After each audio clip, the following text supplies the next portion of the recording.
Remix.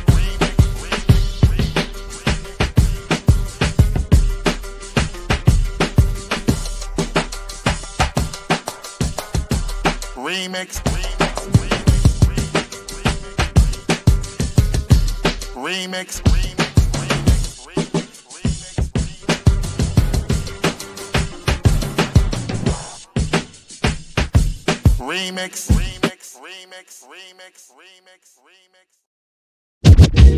Oh,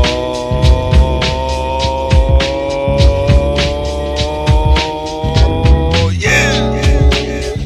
Welcome out once again as we enter another year, 2025. This is the Remix Morning Show. Bringing you that boom bap breakfast. In case you didn't know, I go by the name of the Ear Doctor, and this is Black Liberation Media. We are here for you and yours. I hope y'all ready for it. But guess what? Right now, none of our hosts are here to start the year off. Imagine that. But big up to everybody tuning in, coming in now. They on their way. Big up. Assalamu alaikum. Alaikum assalam. Big up to Brother Jamil. Yes, I hear it is snowing and ice is working a brother this morning, as he says. Yes, I hear it is snow up there in the DC area. Big up to everybody tuning in. Morning, welcome back. Thank you for having us.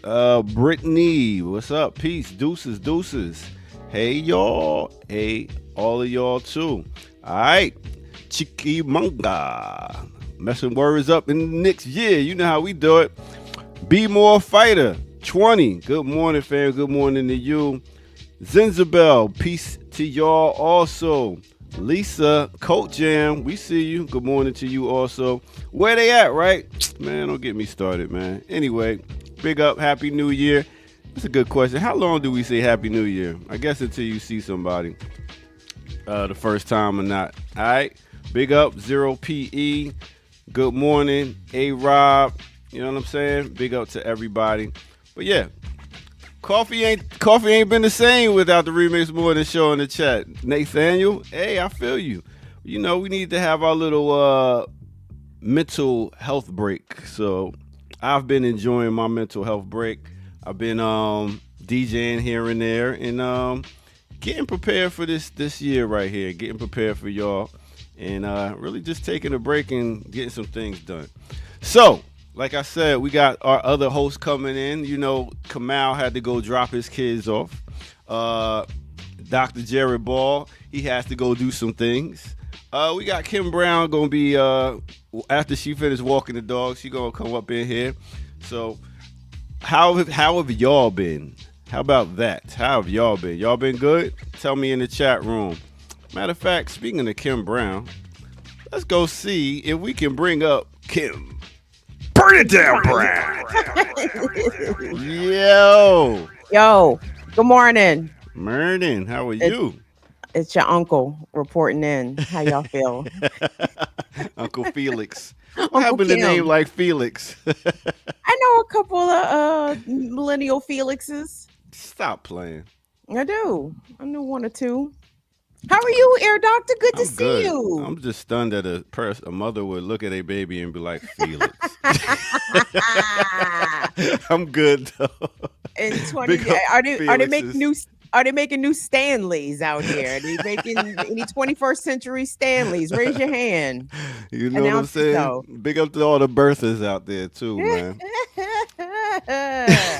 Anyway, I'm good, Kim. I'm feeling good. I've been working out. I've been on a regular 3-day-a-week workout. I've been eating right. You know what I'm saying? I'm feeling good. How about you? I'm trying to resist calling you what I've been calling you every time you call me. Tell me you working out. What? About ho trying to work it out. You know, I gotta keep my. To get brolic. What you think? You trying to acknowledge? What you doing? I gotta keep my sexy going, man. How you been? You know what I'm saying? Sustain I'm still getting carded coming up in places. You know what I mean? Really? In the DMV. In the DMV, they still carded me. Somebody really asked you for your identification, man. Anyway, nah. during the pandemic, my ID had expired, right? And so, all the state agencies were giving people leeway, don't worry about your ID expired, it's a COVID or whatever. And I think I had this delivery drop me off like a pack of J's or something. And this nigga was really asking me for ID. So I showed him. He was like, but this ID is expired. I said, sir, I am 40. I don't. Do you get that expired stuff? Like, okay, it's expired, but I am still right.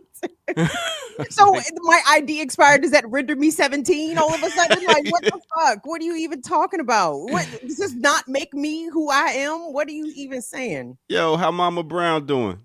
Mom is doing great. Thank you very much for asking. Mother celebrated a birthday over the holidays. And my mother's still out here kicking lots of butt, man. Okay. You should see her.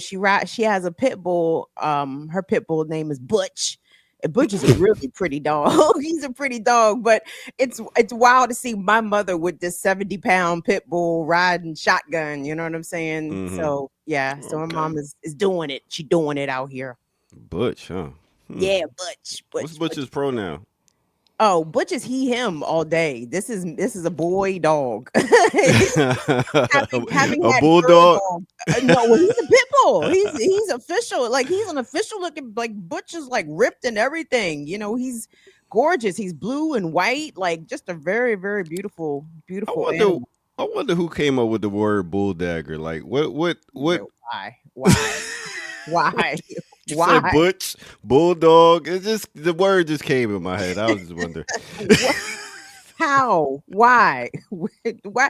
How do we sometimes arrive at the destinations we arrive at when the ear doctor is pondering openly? There it is, open pondering.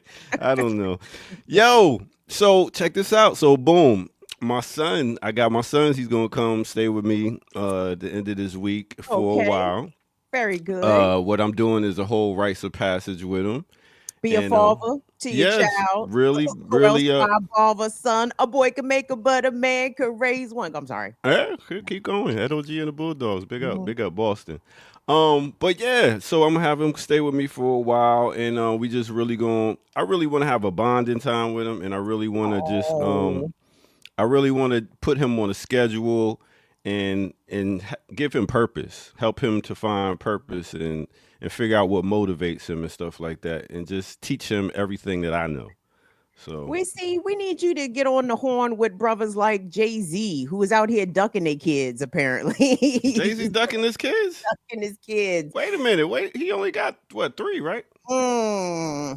Well, officially, I suppose 3 on the books. He got a couple off the books, kids. Man, I'm not here for Jay-Z slander. Last time we talked about Jay-Z, nigga, you better. Last time we talked about it was all some lawyer bullshit, like I was saying before. But y'all ain't listening to me. Listen, go Google the young man. The young man's out here giving interviews. His name is Ramir Satterthwaite. He's out of Philly Bull. 30-something ear doctor, and he said he been trying to get Jay-Z on a paternity test for over 10 years, and he said he won't take the test.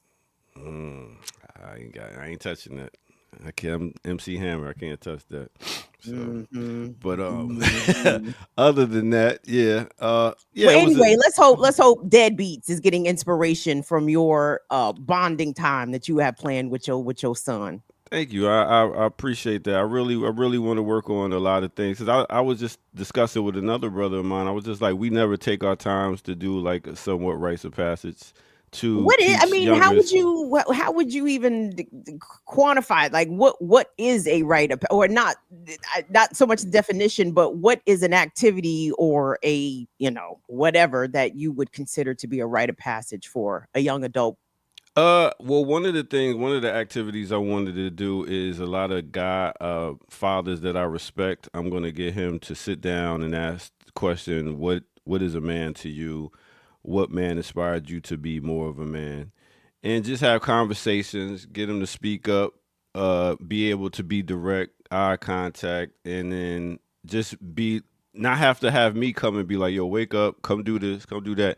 Where it's somewhat of a routine for him to be able to do stuff and be motivated to do stuff. Because one of the things he said is he's lost motivation. And I know a lot of the kids that dealt with the whole pandemic thing, while they was in school, a lot of them are like, need therapy. Like a lot of them are just like, yo, I never dealt with no shit like that, and that's wild. And now, they kind of lack motivation, and they got a new president they don't want in office, so a lot of them aren't motivated right now. So I was just like, let me try to find some type of motivation. We figure something out together.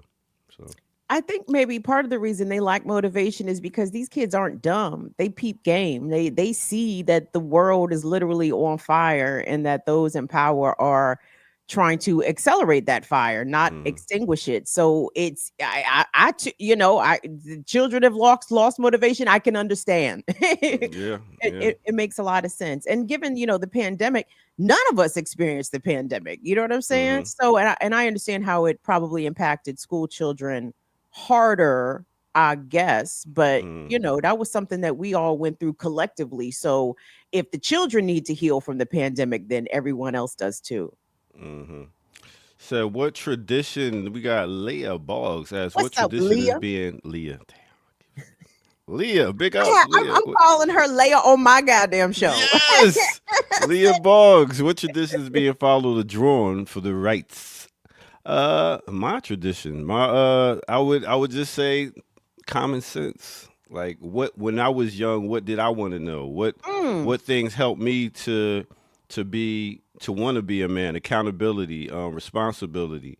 So yeah, things that I would want to know. Like when I became a man, as in my parents passed in the teens, so I had to be like, all right, I had to be thrusted into manhood, and I had to take care of myself and be accountable. So to think about different things that help me to be who I consider a man. I Respectable. appreciate that you said common sense because I think that's something that most people lack. Young people lack some common sense just based off the fact that they don't have a lot of life experience, right? Exactly. And I see on social media all the time young kids getting scammed. Like there's a scam going around for the half off plane tickets. People's getting hookups from random folks on Facebook. Yeah, I got this plane ticket half off, and then they get to the gate ready to board, and they getting pulled out of line. Police coming. Hey, this is bought a fraudulent credit card. And then it was a thing with Chase Bank where the kids was depositing fraudulent checks and thinking it was a come up. It's like, nigga, that is check fraud, children. This is how you get got. That's a felony. That is how you don't get a banking account in your name ever again.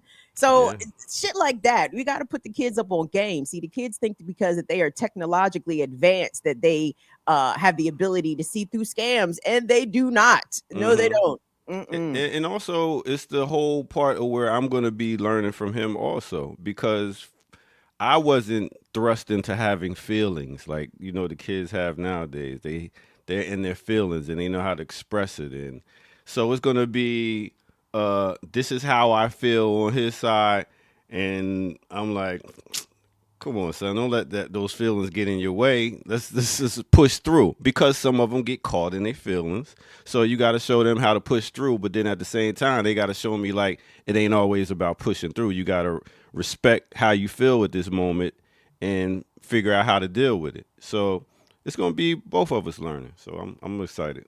See, yeah. And I think Gen X in particular has that push. We just gonna push on through.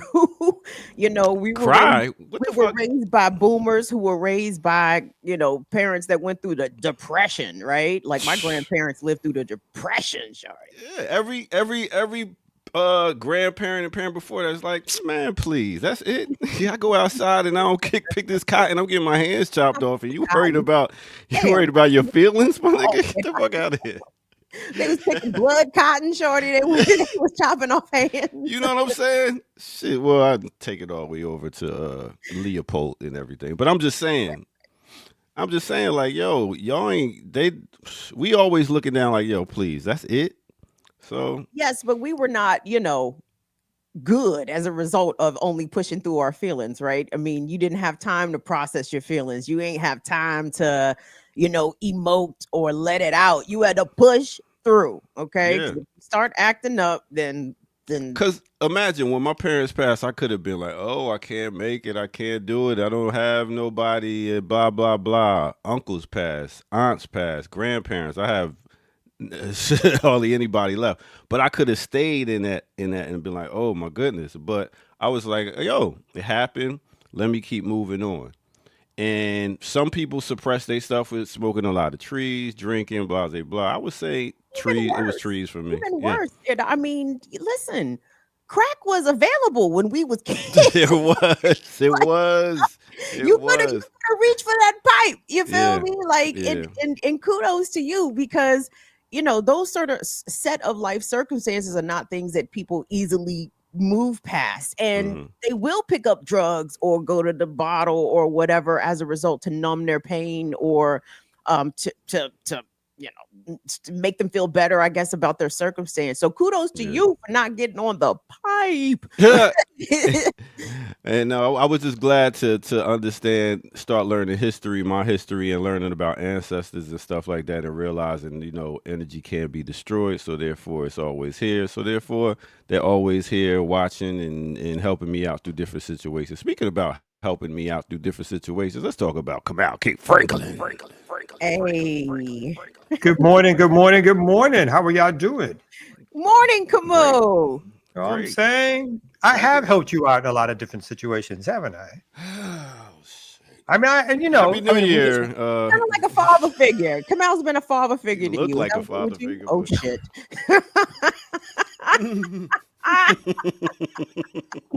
Don't take started it off on the wrong foot. I thought we were on the right foot. The good foot, Hayes brown foot.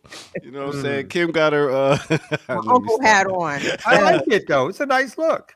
She look like a backpacker from the 90s. Yo, Rasta girl. I got my hair's wet. That's right. It's cold in here. You do look a little Jada Staffa. Yeah. That's right. It's snowing up there, huh? Man, listen, dropped 6 big inches up here. 6 to whoa, pause. Grow up. You tried to beat him to the punch. I'm telling myself to grow up too. That grow up was for me also. Yes. I was like, really? It dropped 6 inches on you, huh? All right, continue the story. We're gonna grow up one day. Did it snow in Atlanta? Did you guys get any weather? No, cold. It's really cold. It's like a so-called like Arctic breeze. Whereas my 12-year-old thought it was the perfect time to pull out a skirt. It's like, are you out of your mind? I was like, what's wrong with you? Go like. It's like, why? I don't understand why. I just don't understand. She's light skinned. She's light skinned, so she must have got she must have got a skirt doing Kwanzaa and wanted to show it off to everybody. She's gonna do some light skinned things from time to time. From time to time, apparently. So what? So you made her change, or she had to put on? Yeah, I made a change. I mean, leniency is one thing, but you can't go out. But you can't just crazy. It's just like. It's 20 degrees outside. Now you're just hitting on crazy right now. It's actually supposed to snow Friday here in Atlanta. Oh, really? Yeah, that's what I'm hearing. That's what my daughter said. I don't know. But yeah, how was your break, man? How was your mental health break? Kamal, let's go first. Oh, my bad. You got it was go anywhere because Tennessee, Franklin like to hit the road, baby. Tennessee, you know what I'm saying? Doing the Christmas break to see the fam. So we did that. That was cool. Figuring out camps for the kids so that they're not just laying around all day at home, which they love to do, of course. We definitely have house cats. Couple of meetings here and there. Oh my God, I went viral. Because I said something about Beyonce and the Beehive. What? Ooh, I've never gotten so much bad. It was hilarious. I was like, oh my God, they hate me, right? How could you talk against the queen? I just put up a thing. You just put it up. You never know. You just put that and then bam. I think because I did it directly from her account because somebody else did it. And it's like, so all the Beehive sees it and then they all start to swarm. They really do like the swarm, though. It was hilarious. It was funny. Though. Why would you go to the hive and throw a rock? What did you say? I'm going to have to do it again now because now it's just funny. So now I have to do it again, yeah. What was said? What was tweeted? Oh, it was like she was on the horse with the American flag, waving it. Oh, yeah. And it was just, and I talked about just, how entertainers are for propaganda and distraction. There's all this war and everything else going on right now. And people thought I literally somehow meant that Beyonce should be solving the world's problems, as opposed to, because let's just be clear, there's a lot of the beehive that's not too bright. It's not a bright beehive, but it may be a beehive. As opposed to that, they're like, oh my God, you're saying that she should be solving these problems. Leave that woman alone, kind of thing. It's like, well, goddamn. So she's just a pawn in the game, man. Yeah, but a clear example of what the game is, So you instead of pointing at the game, you pointed at the pawn. You got to do both sometimes. Okay. You got to do both. How else can you show a demonstrative model of what's taking place to show whoever's on that front line holding that stick or that banner how they being played? That's why when people say support the troops, it's like support the troops. Fuck out of here. Like, I know they're a low person on the totem pole. I completely understand the motivations for why folks join. I know it's understand it's working class and poor folks. All that makes sense or whatever, but it still doesn't mean it gets justified or rationalized in a way in which excuses the fact that these people are literally the foot soldiers for an imperialist army. And you got to say that sometimes. Well, I must say she had one of the best performances I've seen. She's one of the greatest entertainers. I must give it to her. I happened to see it at Christmas. You really thought it was one of the greatest performances? I mean, listen, riding in on a horse singing, that shit ain't easy. I mean, the breath control. I'm talking about as an entertainer, putting on a good show, dancing, breath control, choreography. Yes, it was a hell of a show. It's getting old. Well, I mean, yes, I would agree with Air Doctor. She is the best performer alive. I would say that. I don't. She's the best performer alive. Yeah. But emphasis underline alive. Okay, the emphasis on alive. She's the best performer alive, I would say. But I thought that performance it was boring because of the music. Like, that country shit is not slapping. It was in Texas. That's where her roots are. That's what they listen to, country music. Y'all ain't Black get the whole in Texas. Yeah. Well, listening to country. My dad's music? from Texas. Oh, I know that's what they listen to. They rock cowboy hats and all that stuff, yo. That's how they get down. What was your father listening to? Charlie Pride? Who was he listening to? He listened to jazz, but I'm just saying. I mean, for what I know, you ain't got to lie to make your point, Air Doctor. I'm saying, listen, he probably did. I mean, that's what they came up listening to, square dancing and stuff like that. That's what they did. Black people in I don't know, black from the South to be talking about some square dance. Like you got 1 out of 50, 1 out of 1,000. You got people in Detroit and Chicago ballroom dancing. It's the same. It's a regional dance that people do. We're talking about Texas. Exactly. Though. It's a regional dance what people do. So down in Texas, they do the square dance. Up in Black people. Yes. I haven't seen a lot of it. Not enough to make. And I do understand, artists are expanding. They should be able to do what they want. I'm not mad at any of that. Mm-hmm. I just didn't find it all that exhilarating. Thank you. That's my thing. I don't have an issue with her, stepping out creatively to step into another genre. I just didn't think it was all that good. Like, like the Jolene girl, you could have kept that. Like, leave Dolly, leave that alone. I mean, she just oversang it, and it's like you kind of take it away from, I didn't dig it. That shit boring. And I mean, and on top of that, familiarity. I didn't have no familiarity with the songs, like, so it was kind of more difficult to kind of get into the performance because I didn't know what she was singing. You didn't buy the album? No, I don't have any Beyonce albums. So why are we talking to you, Kim? Because I am an observer and a culture critic of sorts. So you didn't even listen to the album? No. I didn't. I didn't. Goodness, I can't with y'all. You listened to the album? Yes. You liked it? It was a good country album. Compared to what? And then she brought them beautiful black other country singers out with her, looking like angels. I was like, you go, blackness. I love it. She doesn't miss with aesthetics, okay? Like, Beyonce is going to give you looks. She's going to give you choreography and production. She's going to give you all of those things, but Mm-hmm. Yeah. Well, name me one song from the album that you liked. I like. Yeah, I thought so.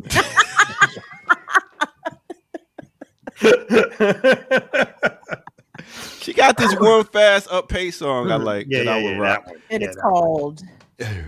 it That one. is. You know what I'm saying? It didn't leave an impression. That obviously, Air Doctor. Speaking of what? Impressions. Impressive is somebody we're going to talk about on Thursday. Guess what's going to be on Classical Breakdown, y'all? We are going to talk about Redman, a.k.a. Reggie Noble, this Thursday at 11 a.m. for Classical Breakdown. Smooth, slick shit. Red Yeah. still does it for me, baby. He still does it. Yeah. Woo! Yeah, he Love just dropped that this juggle. Muddy Love him. Waters 2, 32 tracks on it. Woo! We'll talk about it. We'll talk about it. Oh, Oh, my he put God. out new music. Oh, he Yes. put out new music. My bad. I'll get to it on the break. How about that? I guess we could go ahead and take a break. Erica Bridown, big up, laced us. Big up to Erica Kane in the chat room. Ricky, Hey. aka Ricky Ryan. Big up to Yep. Jackie. Yes. Yep. Erica Brown. Happy New Year, y'all. Yes, Happy yes. New Year, Sister Erica. All the Ericas. Happy Yep. New Year's. Yeah. LJ, Jackie Hey, Lukeman. LJ. Hey, Jacqueline. JB, all the hosts here, doing things. So I guess we could go ahead and take a quick break and come back with some news and stuff. Let me get this together. It's been a while. I know. It's been a long time. I gotta remember how to do stuff over here. Had a chance to shine. All right, let's take a quick break and come back right here on No Other Than the Remix Morning Show. Let's go.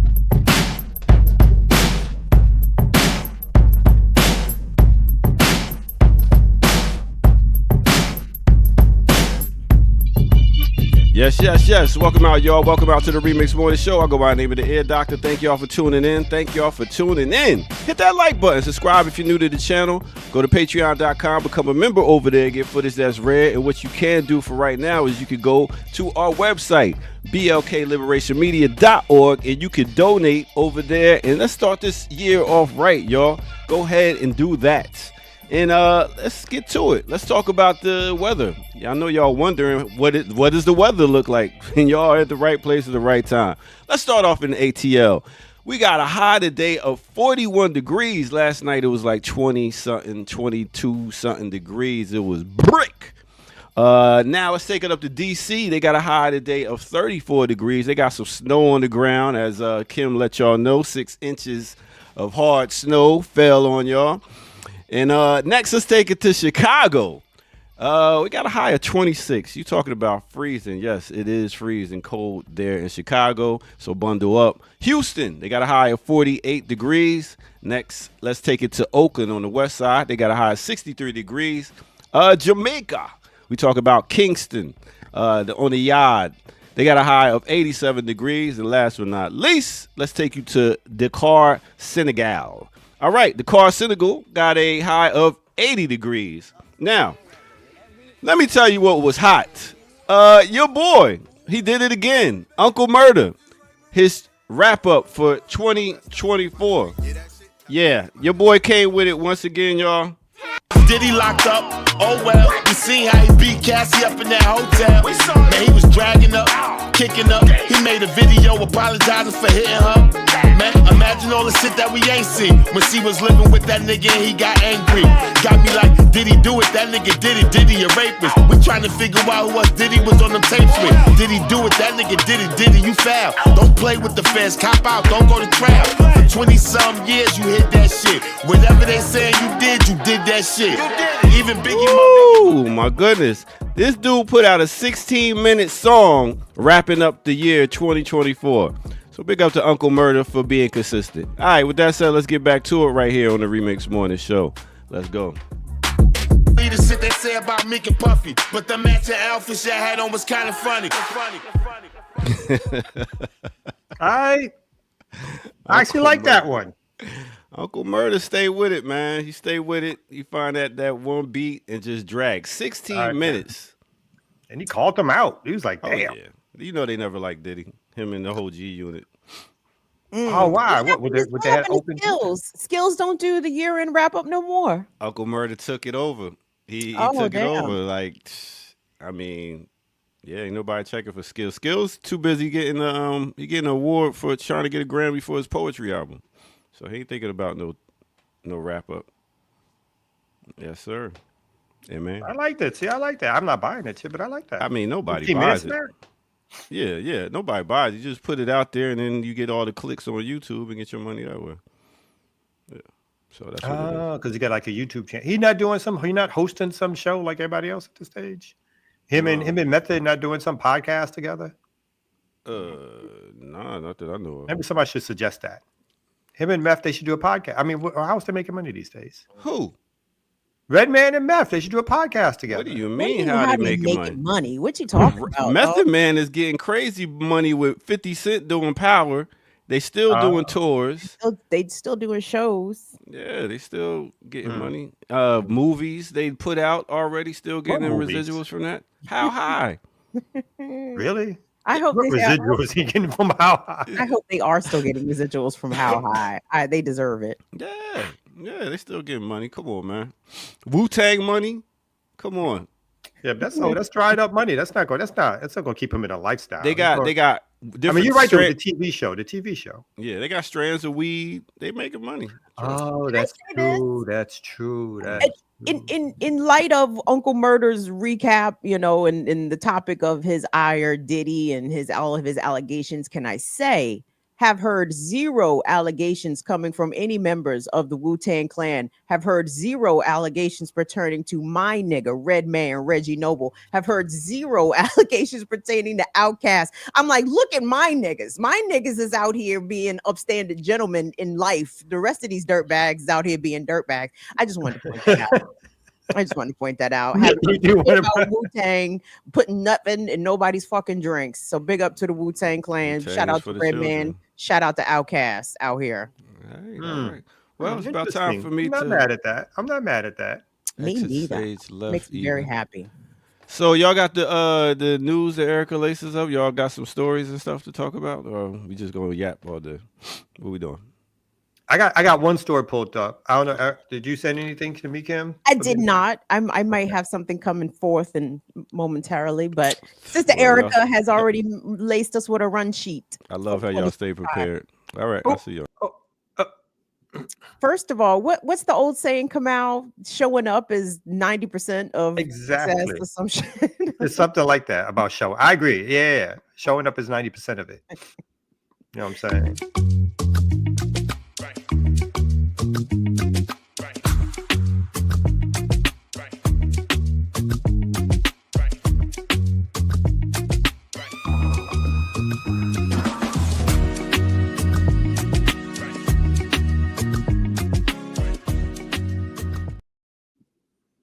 Good morning, good morning, good morning. Go, you do that because you do it so well. You do it well. Good morning, everybody. Welcome to the Remix Morning Show, Black Liberation Media, the first Remix Morning Show of the new year. Today is Tuesday, the 7th of January, 2025. Ooh. As of yesterday, marked 4 years since the greatest day America has ever seen, when the whites ran up in the Capitol and tore shit up. My favorite. Nigga, that need to put that in Black History Month. How can we make that? Black History Month? I mean, because because it's white on white violence. Black people had nothing to do with it. It was great, except I did not like the Black U.S. Capitol officers who was like helping Mitt Romney get away. I said, nigga, what are you doing? You should let the crowd have mittens. What are you doing? You need to get away yourself, because they're going to turn on you in a hot second. A hot second. Imagine being a Black person, you risking your life for fucking Mitt Romney. Exactly. You're like, I'm like, kick him back. Don't think, get out there. You don't want you. They might forget about me for a few seconds. Let me get away from here. I would have sacrificed mittens first, nigga. He is right there. Go get him. And in 2 weeks, most of them will be receiving their pardon. They'll be getting those who were arrested in jail or in prison will be soon getting out. Again, showing that white violence is never really violence. It's never really against the law when you make the law, when you control the law, when you is the law. For you, white violence is just a matter of what you do when you get ready to do it. And circumstances will usually work themselves out in your benefit, either right away or over a little time. So let's just watch out for these pardons as the new administration comes in with their pardon pen ready to lay down the law for white nationalists all over the country who are going to be extremely happy. Did you see some of the debates online with the MAGA forces, the white nationalist forces versus Elon Musk and so forth? Heard quite a bit about it. Yes. And Elon is using his bully pulpit to block even MAGAites that he, is upset that they're calling him the oligarch labor exploiter that he is. He's upset. Can't believe that these people would say this about me. Elon. Yeah. So folks don't, I mean, I don't have a story for it. I mean, I don't have an article pulled up, but maybe this could be like something we hit off on. So the first major break in the MAGA circle, Elon Musk, other oligarch types, tech titans, really pushing to make sure that the immigration, is it HB1s, I think it's called? Yes. That those immigration passes or whatever applications get extended, that they increase those, whereas the MAGA nationalists, right, the white nationalists, the hardcore MAGA folks are like, no, when we said no immigration, we meant all of it, because those are jobs, and I quote some of them, that white people could have. Thank you so much. The H-1 visas, that those are jobs that the white folks could be doing. And then your man, whose name I'm not going to be able to pronounce, but a hardcore MAGA Indian. Ramaswamy? Yes, that one. Vivek. That one. What a name. I like his name. One. He's a dickhead, but Vivek, nigga, Vivek. Went to town on white American culture and said basically they were lazy and shiftless, that they did too much TV watching, that they enjoyed the nerd, they enjoyed the football heroes or the sports heroes over the nerds and the folks who were in school becoming engineers. White folks, the nationalists again, went AWOL. They went cray over that and basically started blasting him and Musk. Musk therefore used his platform, Twitter, never X, but Twitter, to begin shutting people down, to stop the debates. Mr. Open Debate, Mr. Pro Market of Ideas, began to shut people down. And they had a whole back and forth, whereas and the man Trump came out, he went with the money. He didn't go with his working class white heroes. He went with the money and said, I think those H-1 visas are a good thing actually now. Speaking of going with the money, Jackie Lupan. Hey, Jackie. Gordon. Yeah, well, I'm never going to go with the money because I'm not. If anybody tells me I got to wake up at 6 o'clock in the morning to go chase some money, I'm like, yeah, catch me later on. Yeah. Around. If you got any left, that's cool. Yeah. Hey, Happy New Year, everybody. Happy New Year. Happy New Year. What's going on with the mood lighting over here? Mine? Yes. What is it's very Fetch. It's that. Yes, that it's very that, and it's okay.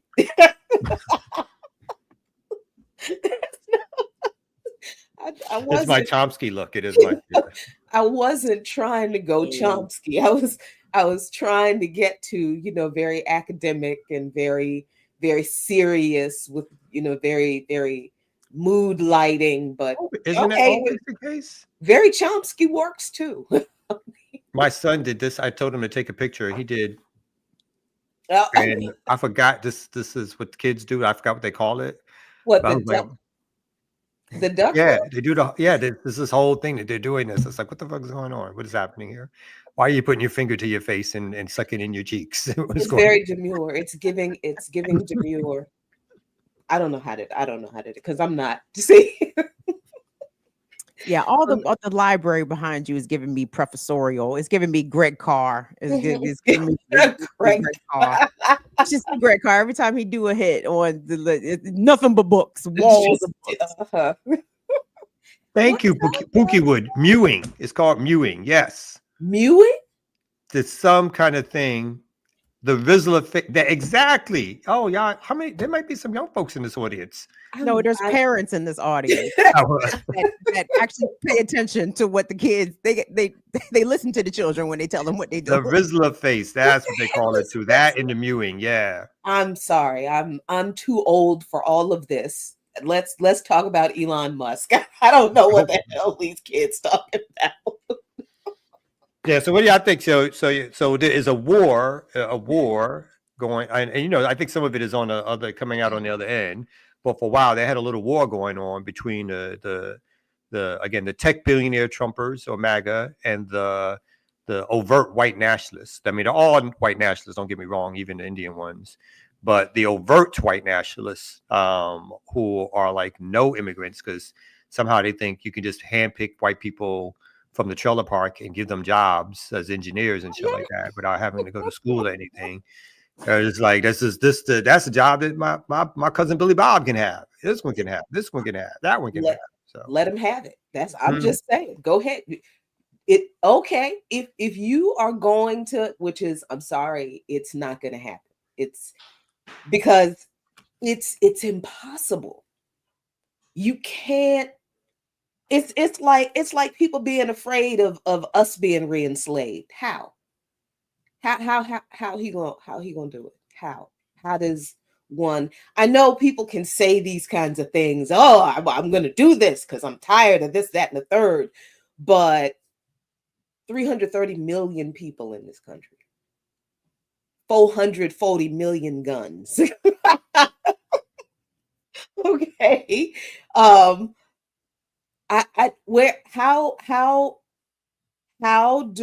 does the military that is already deployed over 800 military bases around the world, I'm sorry, 900 plus military bases around the world, and now being deployed in Syria, Israel, soon to go to probably Haiti this year, and probably the Congo. They're probably already in AES somewhere. How they go? And then so if they manage to do it, if by some wacky miracle everything aligns and they can find every quote unquote illegal immigrant. I don't know how people figure they can do this, but okay.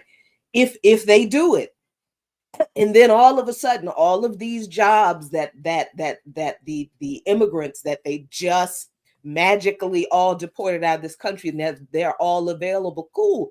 Let all the white people from the trailer parks and Appalachia and Kensington, let them have them jobs. Go right ahead and see what happens. Go right ahead. Don't get in the middle of this, y'all. Don't get in the middle of the working class white folks and the right wing white folks. Don't get in the middle of their argument. They believe that they can run this country without the immigrants. Cool. Let it go. Okay. Go right ahead. Don't offer your services. Hey, now that all the immigrants gone, we can have those jobs. Those are black jobs, right? Let them people have them jobs. Well, that was the only interjection I saw, which was from the what do we call them? The FBA. Oh, yeah, the FBA and ADOS. Yeah, the ADOS black folks. So it's and I think one in particular who's well known. Tariq. Not Tariq, the woman. What's her name? Yvette. Yvette Carnell. Mm-hmm. So apparently somebody one white nationalist, working class sounding white boy put out a tweet in response to the immigration tweet, and I semi-quote. It was like, this harks back to when the oligarch slave owners brought over the Africans, and we've been stuck with them ever since. You've been stuck. And that shit received over 40,000 likes. And your girl Yvette was like, see, we try to be with you guys on this immigration thing, but then you get racist. Like the racism jumped on him on that day.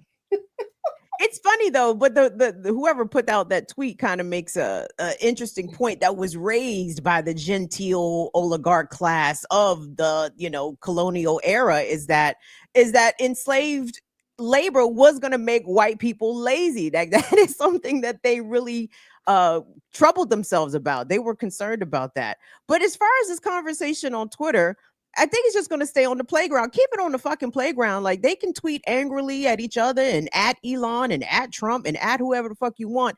They elected House Speaker Mike Johnson in a much easier fashion than the previous couple of House speakers were elected. These people are ready to get down to business. Okay, the people that have been elected have an agenda that they're ready to run forward, and all they needed was the election victory and majorities in the Congress. They don't need the approval of the Twitter community, of the MAGA Twitter community. The playbook is about to get executed, so people can tweet and rant and rave and let all their racism flags fly. It's already done now. You know what I mean? So they can be mad. Trump and Elon Musk are going to run the country like a business, right? Just like all of these conservatives have been begging, we need government to be run like a business. Okay, they about to run it exactly like a business and make sure that all the business policies of making sure that a cheap labor force is available constantly, regardless if Americans are available to fill those jobs or not. They will import that labor over here cheaply, the way that they have always done it, and now is no different. Mm-hmm. I mean, I'm watching, as you can see. I'm already tired of this year. I'm already tired. Already, I am just the amount of cussing I have done, and we ain't even did a show until today. It's just I've astounded myself with just my level of, oh my God. I'm not. I don't think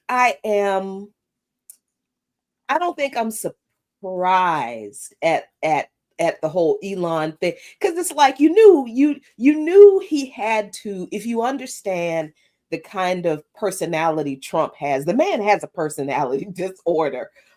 He's an incredible narcissist. He's probably one of the most transparent narcissists that I think I've ever seen.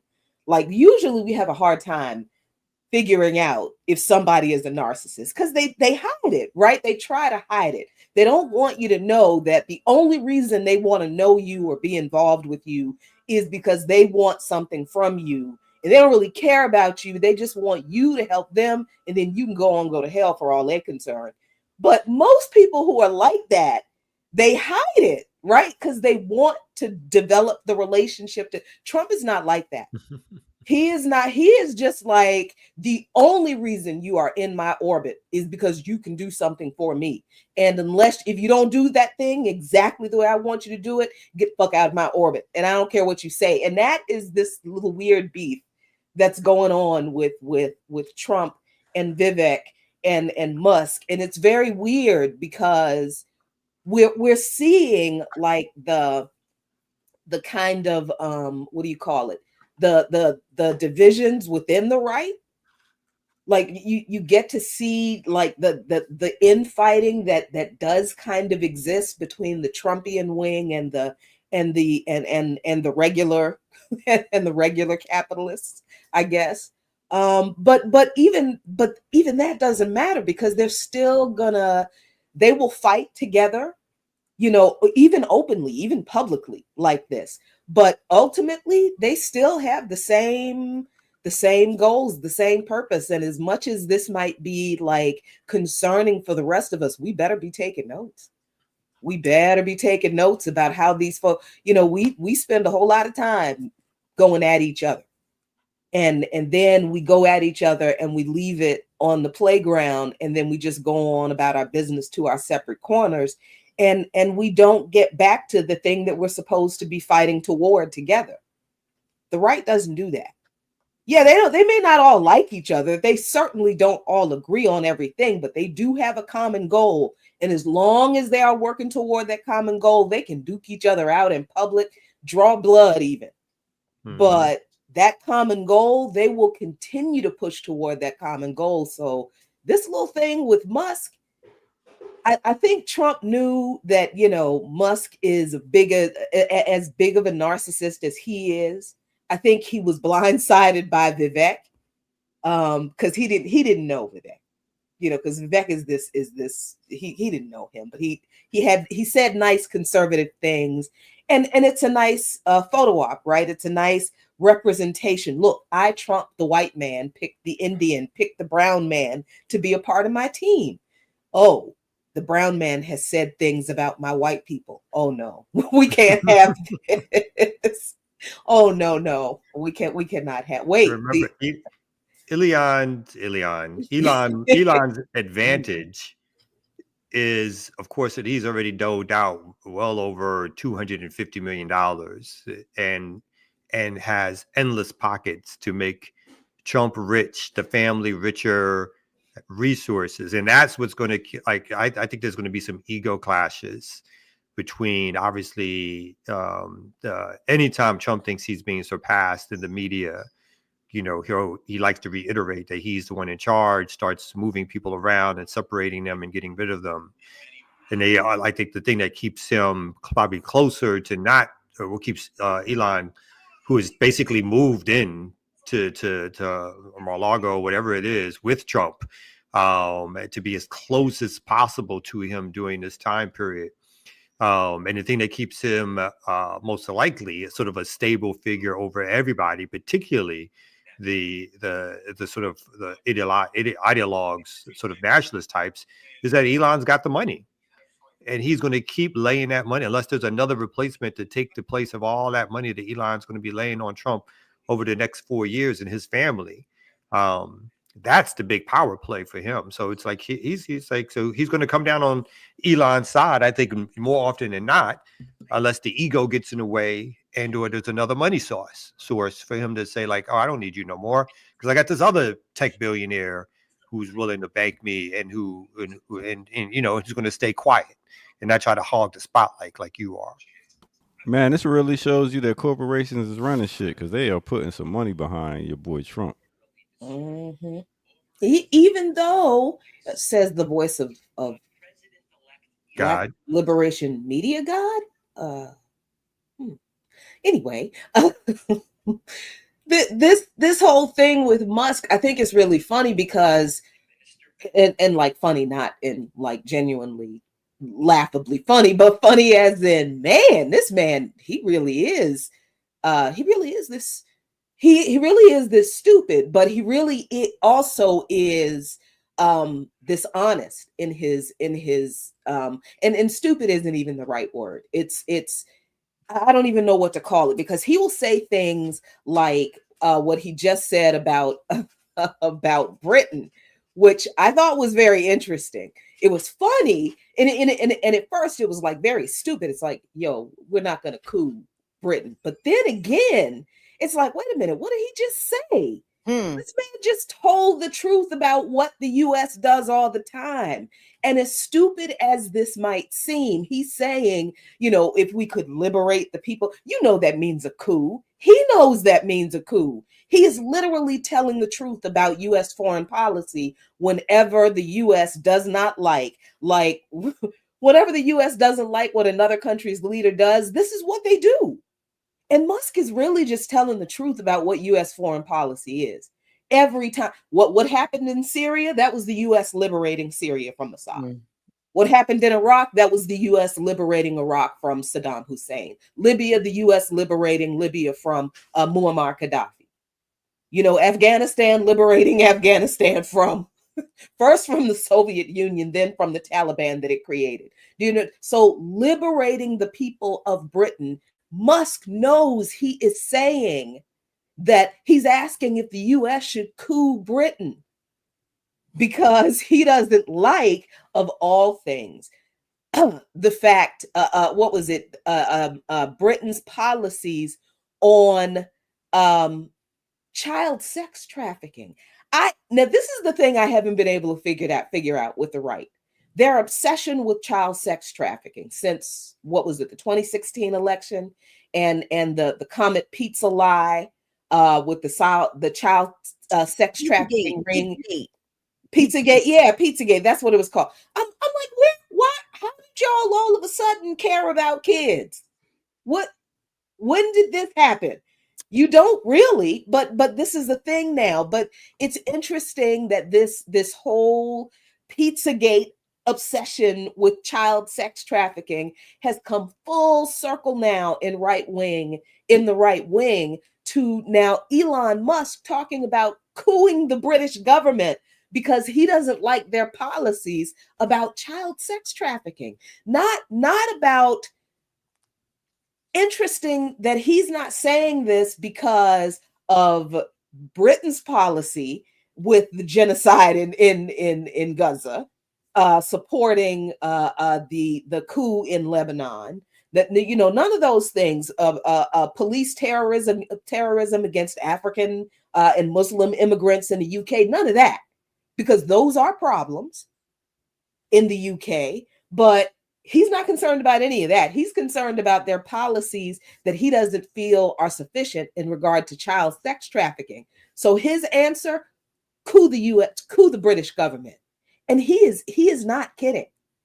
This is, as funny as it seems, as stupid and ridiculous as what he said sounds, he's actually just telling the truth about how the US government handles its problems. Oh, I'm sorry. Check your email. No, go ahead. I want you to play the second video that I sent. Okay. Because Musk, I mean, you guys, Elon Musk is part of the Trump administration. So, to your point, Jackie, shit that he says is actually going to have an impact on U.S. foreign policy, to the extent that it always kind of has, because of his stature and his position as a billionaire and as a big government contractor. You know, his words do have impact. But to your point, Jacqueline, about Elon being such Trump being such a narcissist, can there be two narcissists? can it be narcissist A and narcissist B, or is it going to be a fight to see who is the top narcissist? So apparently, Elon recently met with Netanyahu, which, by the way, did you guys hear Netanyahu has prostate cancer? We are now. I'm sorry, that was just a side note, but go ahead, run that real quick. Extraordinarily disturbed over an exchange that took place between President-elect Elon Musk, with no Trump present, and Israeli Prime Minister Benjamin Netanyahu. You can't be president of the U.S. last time I checked, right? But assume you are. Not officially. Not officially. This is happening in an environment where Donald Trump has already started to get a little irritated by this whole game. I'm sorry. I just wanted to show y'all that they had a little snickle at Trump's expense, because Elon is the fucking president. I'm here for it. Yeah, right. I'm here for ego this. wises will be the thing. I mean, and people know that, people mention, of course, there's a whole bunch of other billionaires waiting in the wings or already there. Truce. But yeah, it must obviously has an ego that's complete. It's unhinged. Right. And I mean, anybody who can buy a platform for $40 billion, knowing that it's not going to make any money, knowing that, you know, everything that they say and do will be ripping that platform down in a lot of ways, but still a platform that over 200-300 million people use, just for the point of having sort of the bully pulpit, has no bounds. Right. And again, people mentioned in the chat the amount of government dealings in terms of SpaceX, other things that Tesla does, other vehicles, business vehicles that Musk has, all over. I mean, he's a billionaire who's unhinged, and you know, we were seeing something that obviously brings us back to a time where you have an oligarch class that is just running wild, and governments are disposable. Like, you know, like these governments mean nothing to them.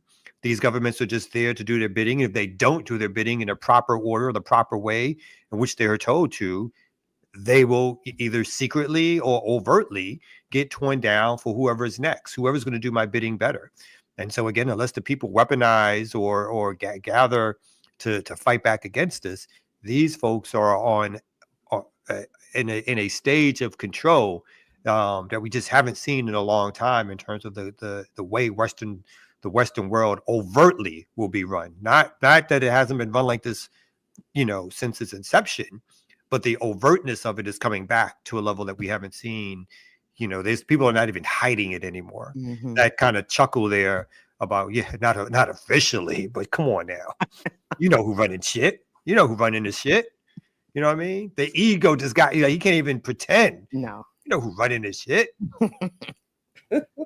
Speaking of who's running this shit. Hey. Damn. Hey, speaking of that. Oh. What happened? Looking all shiny and bright, all 2025 new. Oh. You know. Speaking of running shit, like, did you see the your girl Kamala get snubbed? Like, when she tried to handshake old boy, he's like, I'm not fucking with you. We got the house, we got everything, we running shit. I didn't see that video. No. Oh yeah. It was something. You got it? I'll see if I can pull it up. Who snubbed? Who did the snub? I want some old white dude snubbed Kamala Harris. Narrows it down. She went for the handshake. He was like, "Bitch, please, we're in here now. Why are you talking, man?" That was calming as hell. Kamala had to stand there and oversee her own defeat at the Senate. Like, he announced Trump's electoral votes, and it got cheers, and she couldn't even get her shit out because they was cheering. So I'm like, damn. Mm-hmm. And you know what? Good. Yay! Not because Trump won, but because she had to stand there and take that shit after running that campaign. What the? How did you not know you were gonna lose with running that campaign? How did you? Hey man, as soon as she brought Meg the Stallion out and started twerking, I was like, ugh. I got it. Oh, there it is. Let's see if this handshake. Who is it? It was Bruce Fisher's handshake snub sparks debate. Fragile man refused. Hey, thank you for coming. And you, sir. Bitch, please. Oh, I don't know you like that. Yeah. Ooh. Look at him. Yeah. He definitely was like, fuck you and your mama too on that. Yeah.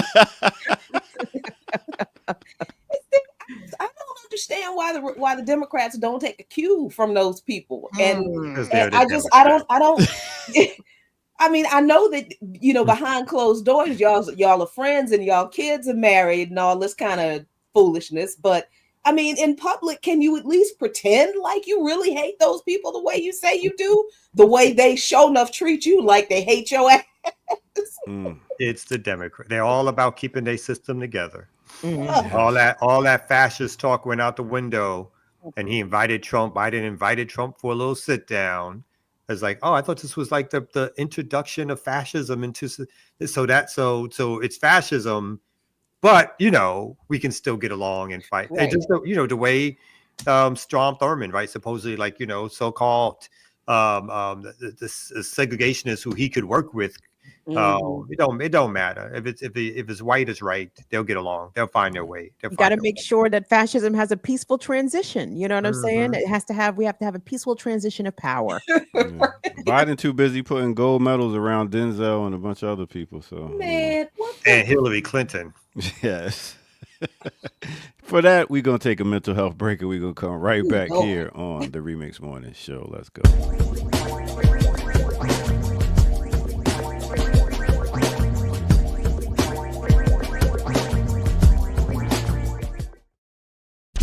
All right, it's time for a remix on the remix right here on the Remix Morning Show. Let's go.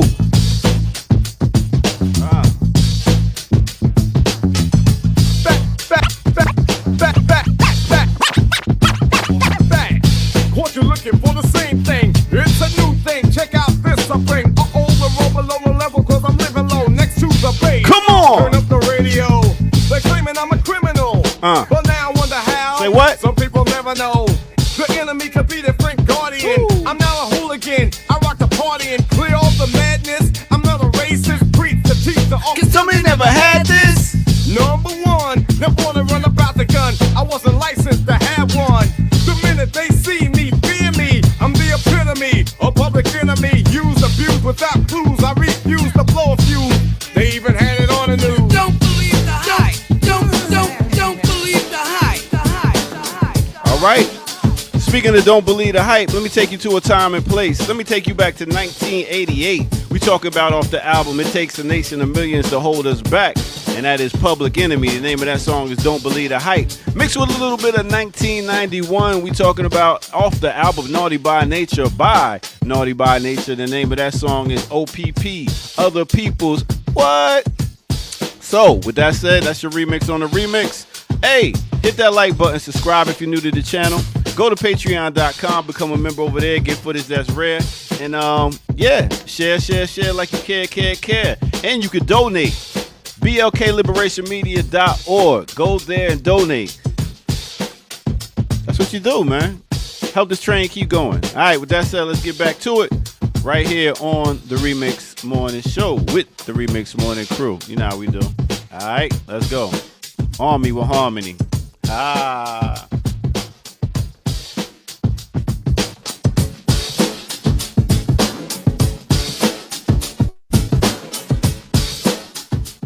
Yeah. Big up to ABC, Michael Jackson, Motown Sound, and all that. What a wonderful use of the sample. It was great. That was hot. Brilliant. OPP, one of those songs of the 90s that my mother was displeased that that her middle schooler was very much into. Naughty by Nature. Yes, indeed. Yeah. Did your mom keep asking you, what does OPP mean? What does it mean? Say it. Tell me. What does it mean? I said, Mama Tretch is saying it. OPP, I can explain it. We take it frame by frame. She just started rhyming. The joint that really had my mother quite disturbed was "I Want to Sex You Up, Color Me Bad." Oh yeah. Yes.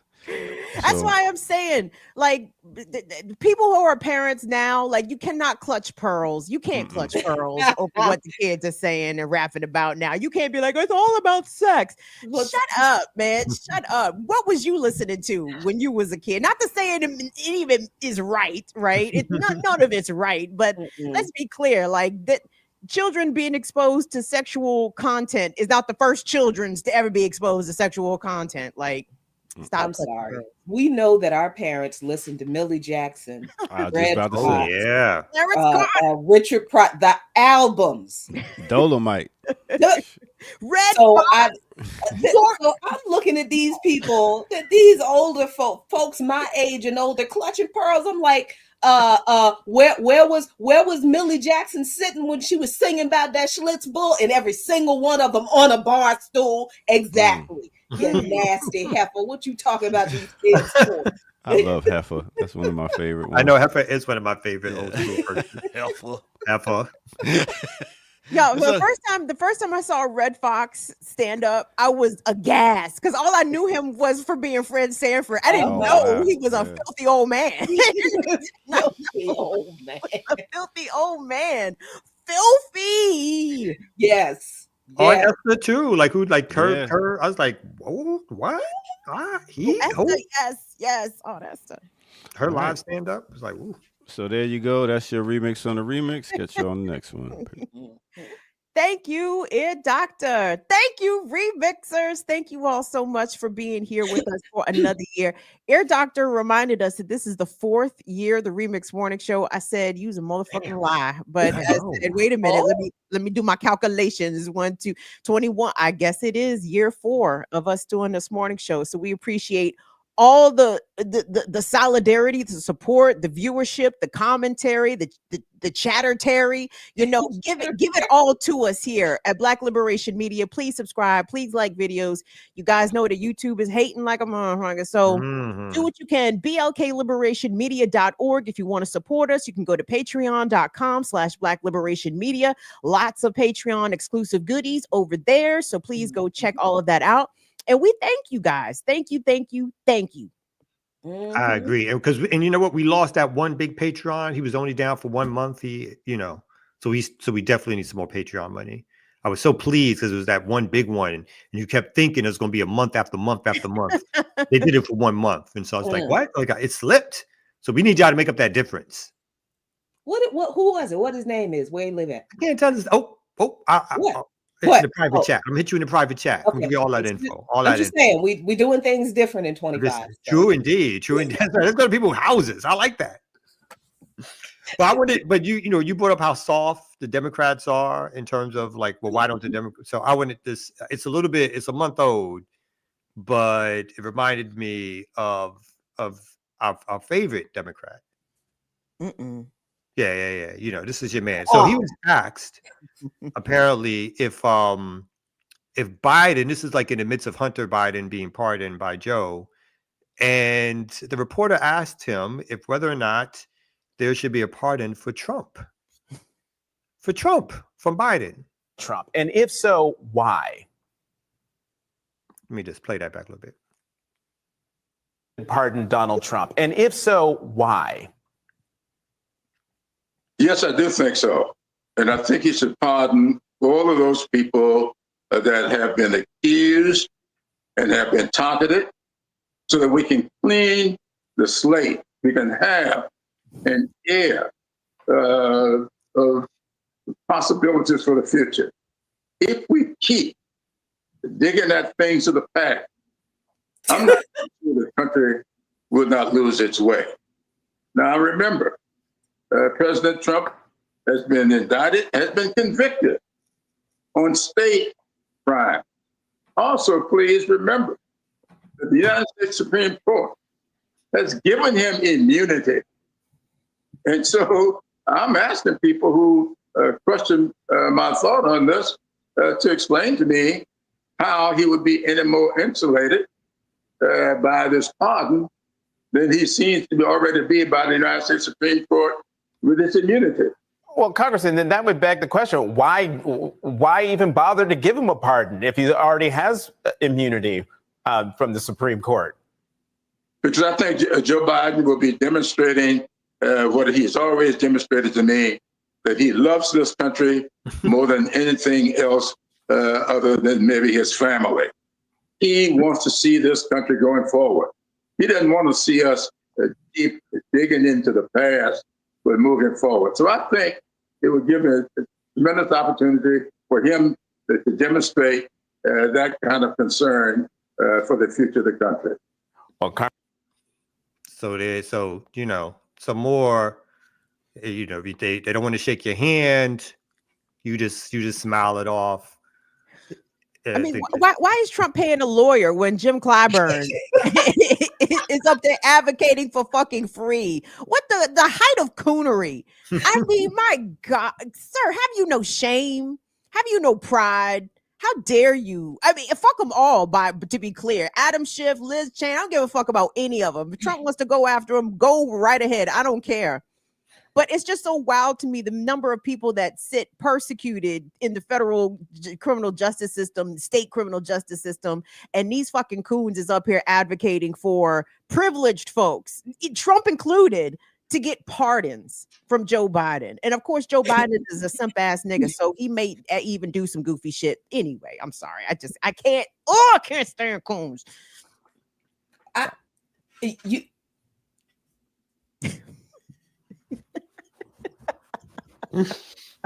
She bro. I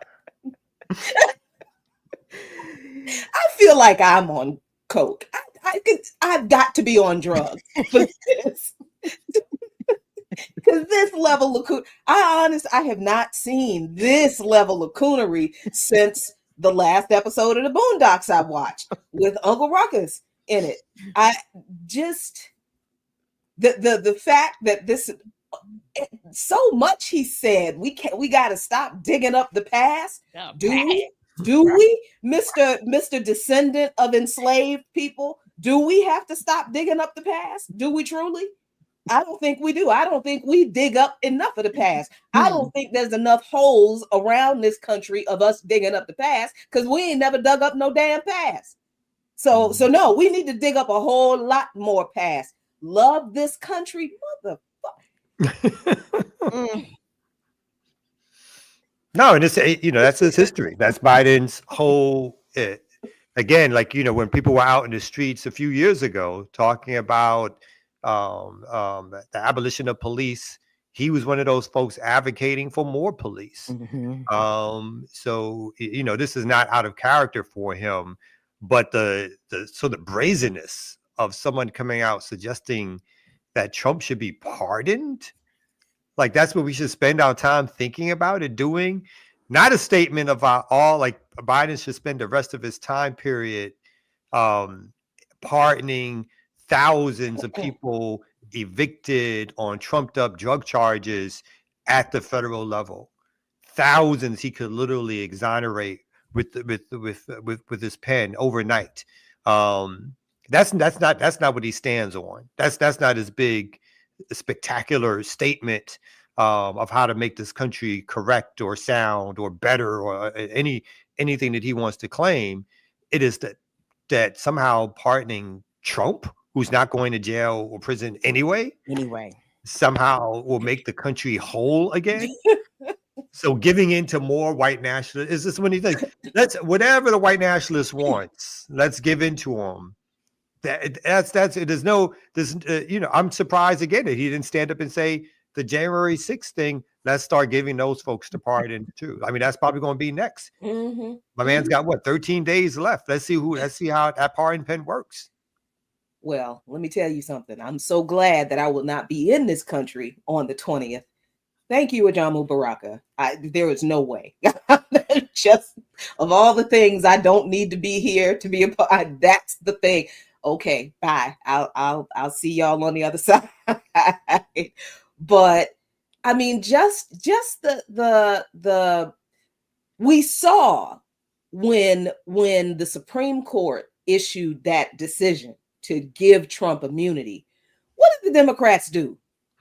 What did they say?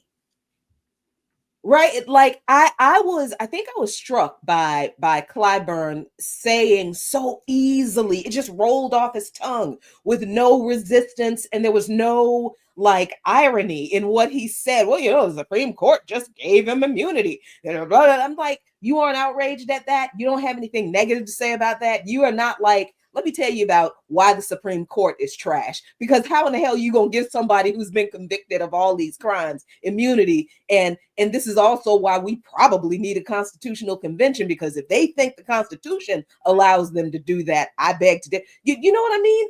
There was no condemnation of the fact that the Supreme Court did that. It was just like, well, that's just what he did. That's just what they did, and we just have to accept it because it's the Democrats are, what's the word, Kamau? When you accommodationists. I think that's what I'm looking for. If people, I know people have a very hard time wrapping their minds around the Democrats being as bad as the Republicans. I get it. People don't like that. Okay.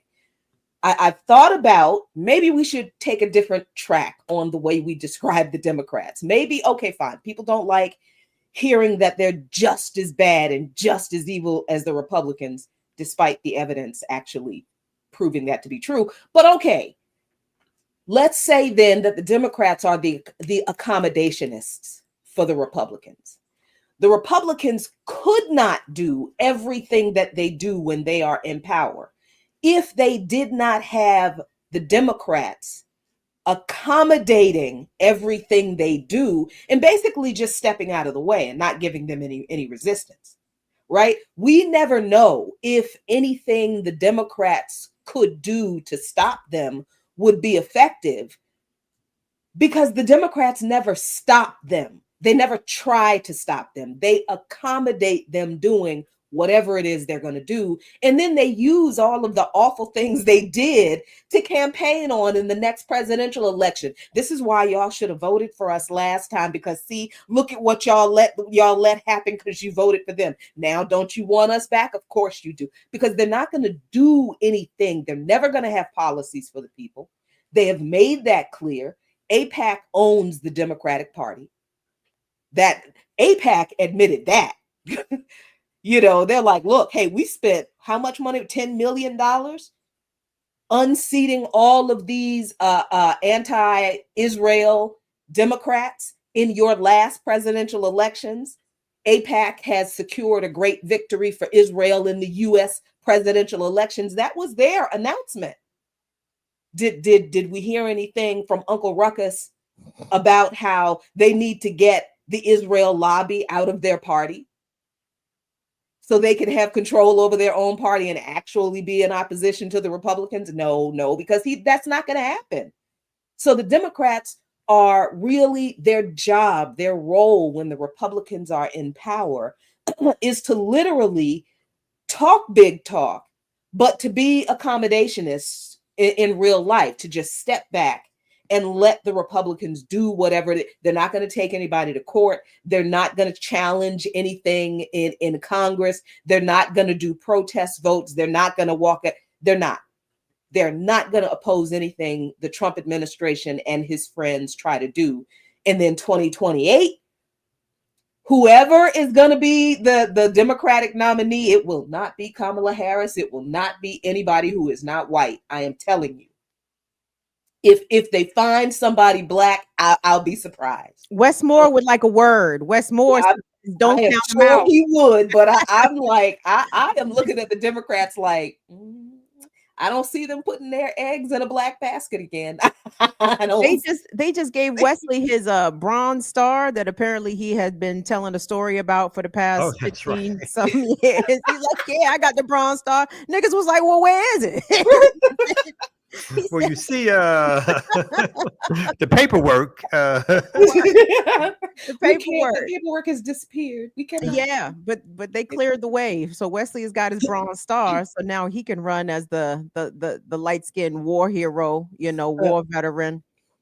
I wonder if Wes Moore was stationed over there with them motherfuckers that just pulled some New Year's Day bullshit. The dude in Vegas and the dude in New Orleans. I said, I wonder if Wes Moore was over there with them. He might know all of them. Right. That part. But part. But to your point, Jackie, about the Democrats being accommodationists, it's only the Democrats that brag to the American people or bang their chest in front of cameras and microphones. We tried to reach across the aisle. We're here to reach across the aisle. With that last immigration bill that got blew up towards the end of the last session. We worked with some of the most conservative members of Congress and we gave them everything that they wanted in this immigration bill. Like Kamala Harris, all these motherfuckers got up there and bragged about how we gave the Republicans everything they wanted in this immigration bill and Donald Trump just called and blew it up. Oh, so maybe y'all shouldn't be rolling over so easily, because even when y'all do give them everything that they want, they will still fight against you just because you had the temerity to work with them to so-called reach across the aisle. When Republican leaders stand up in front of cameras and microphones, they say we have a mandate from the American people. They never talk about reaching across the aisle. They don't ever talk about reaching across the aisle. That's not what they dare to do. They destroy their enemy, put their full platform into power. And again, like you said, and the Democrats are so busy trending right anyway, right? So even when they're not only just being accommodationist, but being full-blown imperialists, what do we get from them? We get genocidal wars, right? It's not in fact, the Democratic Party is now the party of the military. It is now the overt party. And again, I'm not suggesting somehow that the Republicans aren't imperialists still, but they're also America First imperialists. But the Democrats are full blown, overtly keep a troop here, keep a troop there, keep a troop everywhere, and blow it up at a moment's notice. This genocide still going on to this day in Gaza. Nothing but the Democrats have done, obviously not anything to stop it. They've only helped it, supported it, and kept it going and vouched for it as some sort of policy that should be enhanced. And as Jackie said, when the two, I'd say more liberal, progressive, black Democrats who already had the jobs, had the position, not supposed to be challenging the incumbents, right? That's not what you're supposed to do. When AIPAC gave, like you said, the most expensive House races in the history of the country, the Democratic leadership not only did nothing, but some came out and supported the opponents. The Congressional Black Caucus said nothing, did nothing, allowed their members of the Congressional Black Caucus to be ran against and to have their seats taken without a peep. No, Clyburn didn't stand up and said, this is terrible. I'm going to come to New York. I'm going to come to St. Louis. I'm going to stand with you.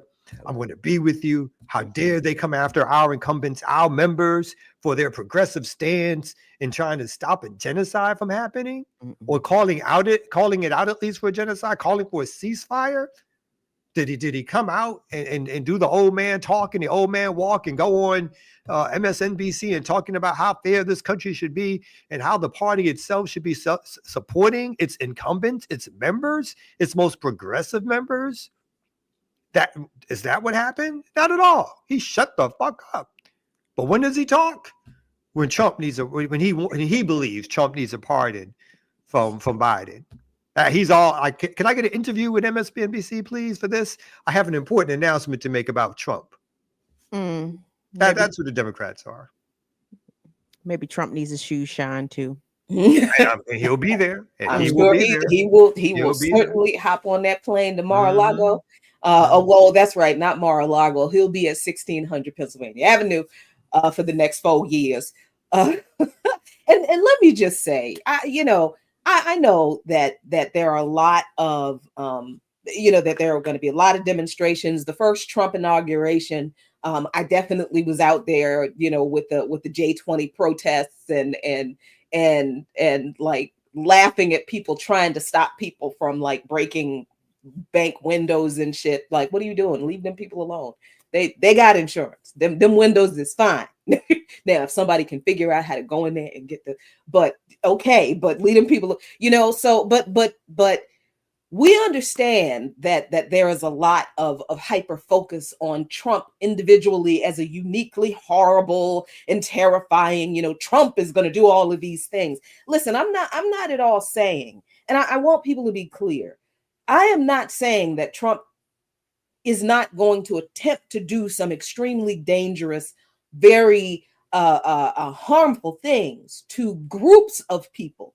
The immigrants, of course, being, one of the chief groups of people. We know this because he's saying he's going to try to do it. The reality of his ability to carry out some of the things like how do you deport all immigrants? That's not possible. People are saying things like, oh, he's going to re-enslave all of. Okay, come on. No, that's not. And anyway, they don't have to re-enslave us. All they need to do is lock us up because the 13th Amendment exists, right? Which is why mass incarceration is still a thing. So do you understand? But I I want people to understand that when anti-imperialists like myself and those of us who are members of Black Alliance for Peace say that we don't individualize people, personalities in these policy issues and the struggle against imperialism, it's not that we're saying that Trump is not a threat. It's not that we're saying that he's not bad, that he's not going to try to do awful things. What we're saying is that Trump is not the problem. A system that allows a Trump is the problem, but a system that allows a Biden is the problem. Do you understand? It is the system that allows policies to exist that harm the people in the way that they do, and there is no accountability for anybody of either party when they perpetuate these harms against the people. So when we focus on our struggle against the system, we really mean the system. We're not saying that people shouldn't participate in these Stop Trump agenda protests. Okay, but if you're going to stop the Trump agenda today, what you going to do about the Democrat agenda 4 years from now? Because what did y'all do about Biden's agenda just the past 4 years? We saw what you did. Nothing. And except for continually asking us, well, what's your answer? What are you going to do? So you're not going to see a whole lot of, you're not going to see me at these Stop the Trump agenda protests. I will not be speaking in any of them. I will not be attending any of them because I'm not interested in stopping the Trump agenda. I'm interested in stopping the capitalist, imperialist, US hegemonic agenda. The entire system. All of them need to go, not just Trump. And if we're only going to focus on Trump, then 4 years from now, we're going to be having the same conversation that we had last year about where y'all at in opposing Biden, this system being directed under Biden. So Yeah, I'm not feeling this. Oh, we need to stop the Trump agenda. No, we need to destroy this whole system. Yeah, and on that note, though, like, so some of us are planning, for those of us who do want to participate. Not only this is coming up on the second anniversary of Tortuguita being murdered by the police, January 18th, which is 2 or 3 days away from the inauguration. Many of us are organizing No Cop Nation rallies across the country. And we are clear that whether or not, I'm dropping in the chat some information on it, and we are clear that whether Harris was elected or Trump was elected, some of these protests, at least the ones that we're trying to organize the folks with, were going to happen anyway, because we think it's important that these protests take place, because I think this is a heightened time period, again, whether it was Harris or not, or Trump. I think Trump does offer particular extremities in terms of white nationalist ideas, thoughts. Again, the way in which white militias will be emboldened by this, the level of unleashed hostility towards Black folks, immigrants, and others will reach certain levels. And I think we all need to prepare for that, organize against that. And so I dropped in the chat some places. It's called nocopnation.org. If anybody is interested in organizing a rally and or a demonstration during that time period, there's an info email there for them to do that. Again, this is around the second anniversary. We're doing it for like 4 or 5 days. Any rally, demonstration, teaching, whatever you think that you can do and that's needed to do, please do. We want folks to show that, we did this originally when Trump came out, and we did one when the last time when Biden won, which was to show ourselves to be ungovernable and prepared and beginning to organize, because we cannot be unorganized during a time period, particularly where white militias are even more emboldened than they ever will be. And so we have to take that into account. Again, nocopnation.org. If there's something that you can do to show people, again, about what the system is, what is Trump's particular manifestation within the system, what's the Democrats' role in this system, then the 18th, 19th, 20th, 21st, whatever you can do, please do so. And so I just want to put that announcement out there to people and allow my man Ear Doctor to come up and give us another break, before it's too late. All right. That's what I'm talking about. Kim, you getting props for your hat. So you look like almost indefinitely. Almost what? Instead of most deaf, she looks like almost indefinitely. It's too early in the year. Listen, we only 7 days into the year. It's been a while. For the year for that, you could have waited until the end of the month for that. I can't. This is me. Oh God. Oh my God. I know. I'm terrible. All right, so let's take a quick break. You almost there, Kim. All right, we're gonna take a quick break and come back right here on the Remix Morning Show. Let's go. Ladies and gentlemen, woo! Get on your hustle, baby.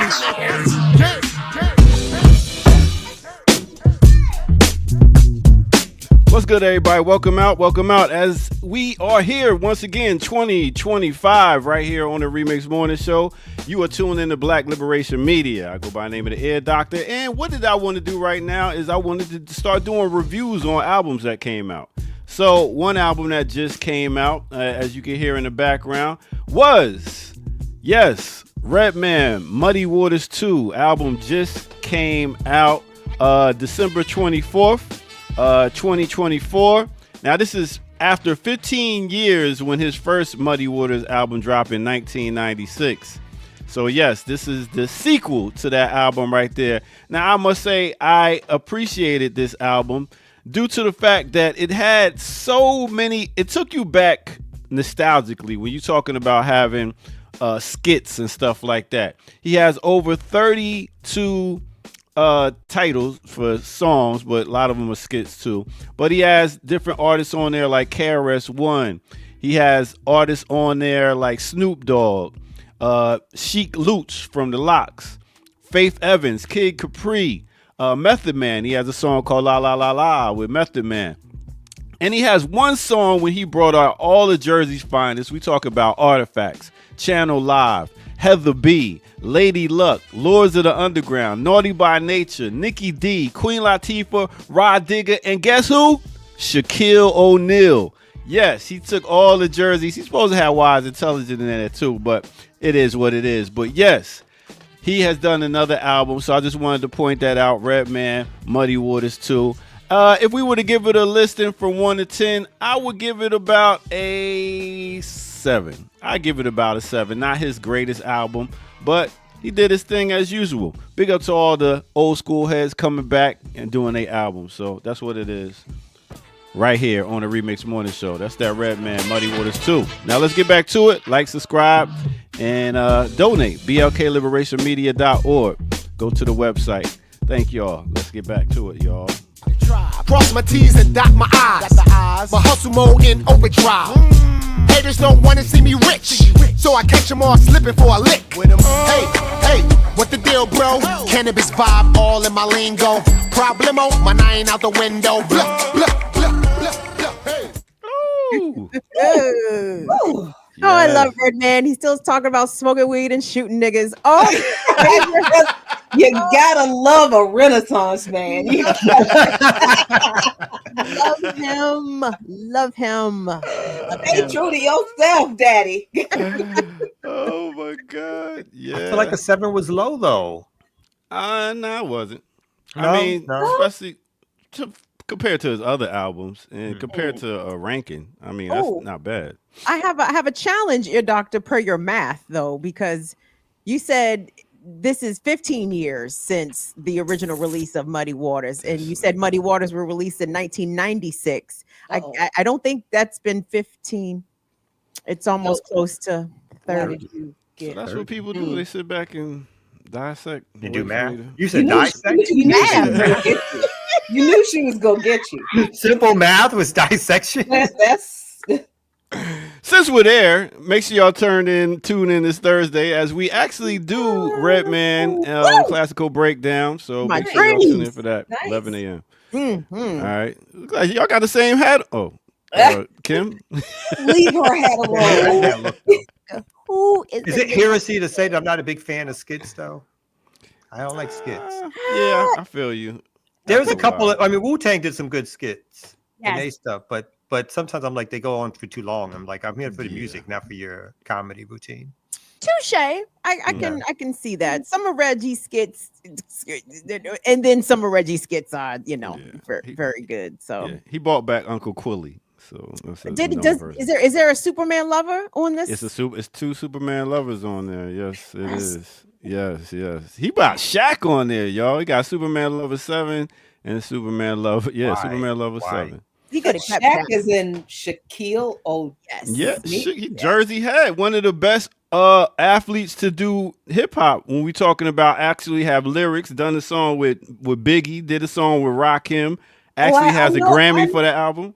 I know. Just because the Grammy nominating committee gives people Grammys, it don't mean that shit is good. Jersey, stand up. That's all we saying. Listen, we gonna have a fight with Jersey. Oh, okay. we don't object to Jersey. We object to the police. Shaquille is the police. He's the police. Thank you. Thank you. I mean, Come on, man, Jersey. Y'all do better than this. Speaking of black cops, you know you don't fuck with the police like that. Come on.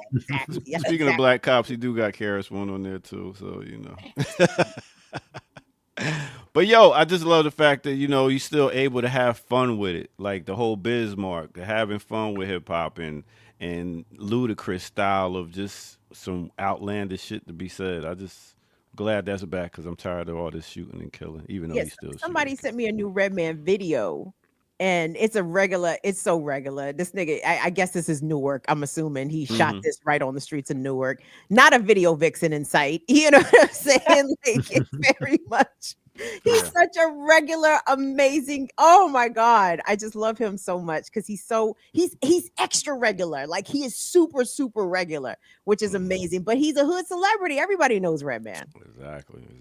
All right. Well, I think we got some time for some more stories here. So let y'all go ahead and get to it. Sweet. Peace. Thanks. Ear Doctor. Yep, y'all. It's the Remix Morning Show. 2025 version coming at y'all strong. Jacqueline Lukman, Kamal Franklin, Kim Brown, the Ear Doctor. Peace of love going out to Rakita Ryan in the chat. What's up to Jared Ball, run around the Tree Line Street somewhere. And Erica Brown. Thank you so much, Sister Erica, for lacing us today with some stories. Kamal, let's make use of Sister Erica's efforts and let's go to the run sheet and see if we have. I did pull one up. You got one in particular you want to do, or should I Nope. pull up the one I got? Whatever you got will be right. sufficient. All right. Sufficient. You guys don't forget to like the video, subscribe to the channel, support us at blkliberationmedia.org. So, so staying on this theme of sort of right-wing politics and how they resonate with the business class, as well as get pushed from the bottom up. So McDonald's has decided is the latest company to roll back diversity goals. So 4 years after launching a push for more diversity in its ranks, McDonald's is ending some of its diversity practices, citing a U.S. Supreme Court decision that outlawed affirmative action in college admissions. McDonald's is the latest big company to shift its tactics in the wake of 2023 ruling and a conservative backlash against diversity, equity, and inclusion programs. Walmart, John Deere, Harley Davidson, and others rolled back their DEI initiatives last year.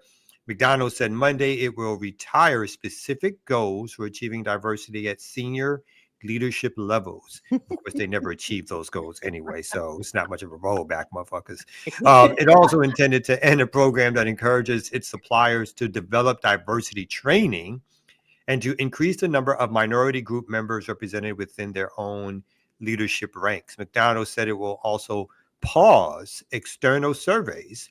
The burger giant didn't elaborate, but several other companies, including Lowe's, Ford Motor Company, suspended their participation in an annual survey by the Human Rights Campaign that measures workplace inclusion for LGBTQ plus employees. McDonald's, which has its headquarters in Chicago, rolled out a series of diversity initiatives in 2021 after a spat of sexual harassment lawsuits filed by employees and a lawsuit alleging discrimination brought by a group of Black former McDonald's franchise owners. And of course, always remember 2021 was in the midst of the 2020 uprisings against police murder of Black people. And you see what it takes then to get any response from U.S. corporations, government, or otherwise. It takes mass uprisings. As a world leading brand, this is a quote from the McDonald's chairperson, as a world-leading brand that considers inclusion one of our core values, we will accept nothing less than real, measurable progress in our efforts to lead with empathy, treat people with dignity and respect, and seek out diversity. Again, said the president of the CEO, of McDonald's. But McDonald's said Monday that the shifting legal landscape after the Supreme Court decision and the actions of other corporations caused it to take a hard look at its own policies. So I can keep going. The shifting political landscape may also have played a role. President-elect Donald Trump is a vocal opponent of diversity, equity, and inclusion programs. Trump tapped Stephen Miller, a former advisor who leads a group called America First Legal that has aggressively challenged corporate DEI policies as his incoming deputy chief of policy. So there's a little bit more, but there you have it. Wait a minute. Let me read this part here. It says, in an open letter to employees and franchise, McDonald's senior leadership team said it remains committed to inclusion. The company claimed that, and that's my word, not the stories, that 30% of its U.S. leaders are members of underrepresented groups, up from 29% in 1%. McDonald's previously committed to reaching 35% by the end of the year. So there you have it. McDonald's, no more diversity inclusion, although it was all paperwork, public relations anyway. And yeah. So does that mean McDonald's is going to stop using hip hop in their advertisements now too? Oh, hell no. Because because that's diversity. You're diversifying your marketing tools by using our culture that you just said you don't want to. And by the way, and can I just say, these DEI things, oh my God, if y'all thought corporations were serious about that shit, this should let you know that they never were. Because if you're serious about looking at your corporate environment and realizing, dang, it's lily white at the top. Ain't nobody black in this boardroom but the cleaning crew. And I'm not even making a joke here, because that is the reality in almost every corporate company in this country, right? So if you have a corporate environment where you know everybody in leadership is white, everybody who is above the supervisory level at the franchise location, everybody on the board of directors, everybody, the COO, the CFO, the director of marketing, all of these people, they're all white. If you're really concerned about what your leadership structure looks like and who it represents and who is represented in your leadership structure, nobody would have had to tell you to initiate a DEI initiative.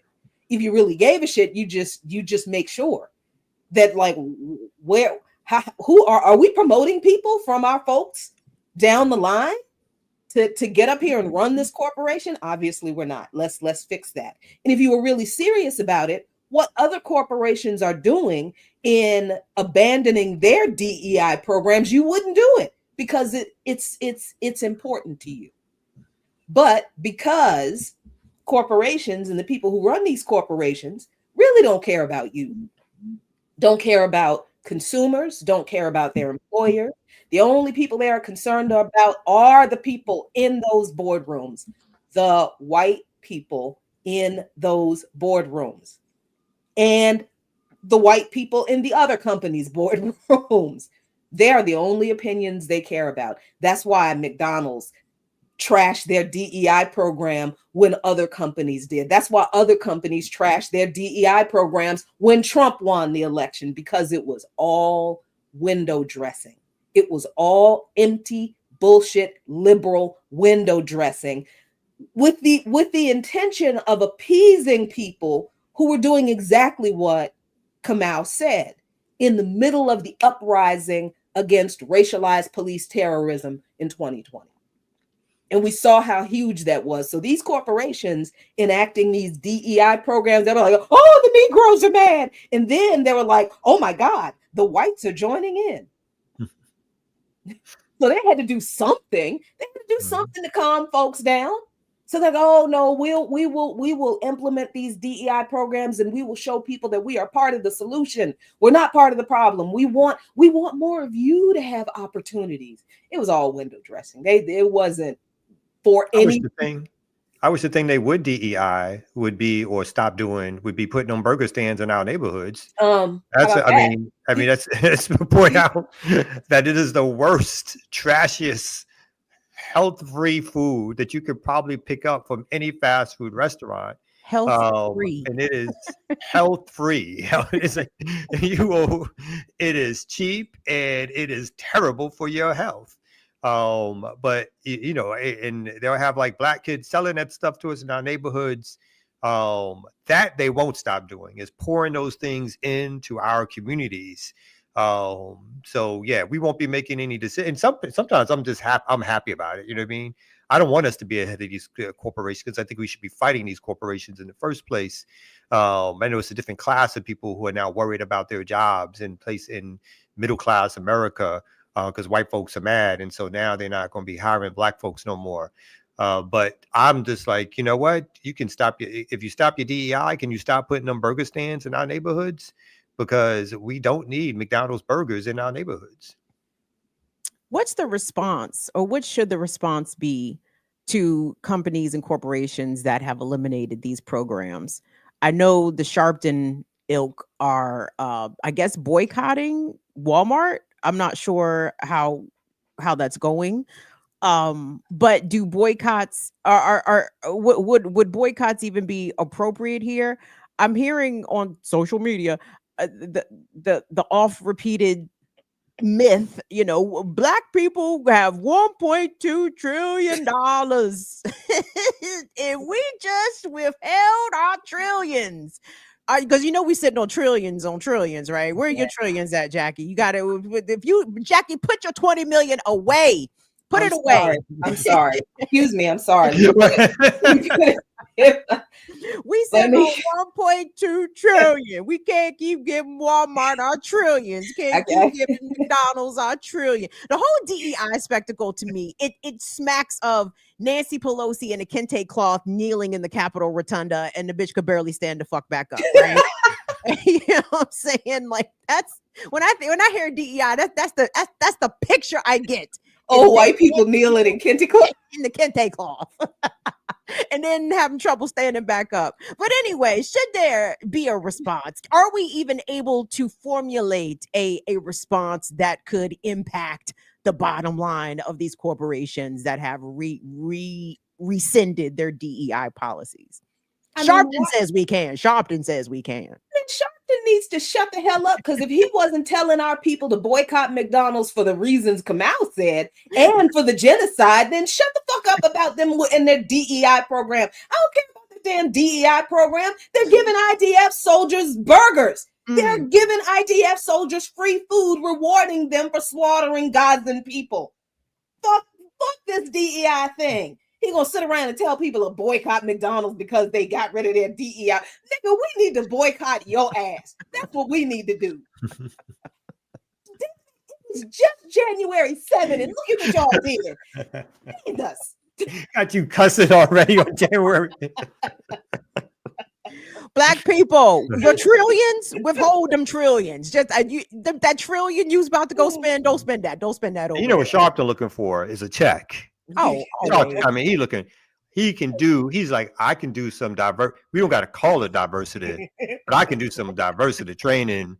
You can give some money to my corporation of several $1 million. That's how that's what he's looking for. It's another, again, it's a scam and within a scam within a scam. Because the real solution is to not have to not have these burger joints in our neighborhoods, and let's not worry about that, right? Let's not worry. That's the McDonald's. Again, they're a bygone corporation in a lot of ways in the U.S. at least. Now, again, they still sell millions and millions of that trash product, but overseas is for them the growth industry, and so they're trying to take those same terrible burgers and stick them in other people's countries to get them eating off of their own sort of culturally relevant eating habits that have been developed for hundreds, if not thousands of years, right? McDonald's is going to come in there with some propped up bad commercials, and that's where they see their growth industry at, because so many people are in tuned to the fact that these murder burgers are not any good for our health. Well, murder, I mean, that's really White Castle. We used to call White Castle murder burgers, but at McDonald's, White Castle ain't never done nothing to nobody. White Castle were murder burgers. You ate White Castle and to sop up all the liquor from the night out. They never hurt nobody. That was their job. They did. They did. You ate too much White Castle. You was hurting. Mao said he been hurt. Yeah, you was hurting. White Castle were murder burgers, but McDonald's is not far from the murder burgers. Yeah, you was on the toilet like this. Yeah, that's exactly.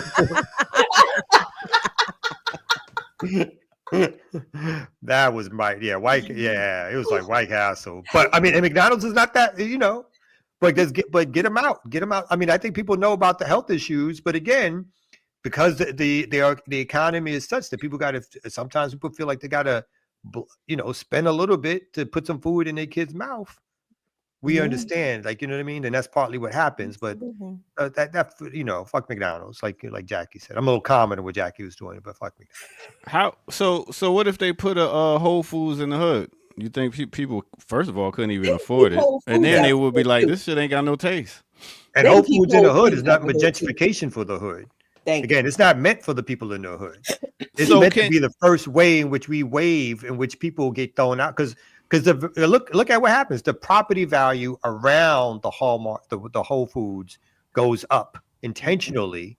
And so it goes up to the point where Black folks can't afford it, can't afford the rents, get thrown out the neighborhood. The cops come in.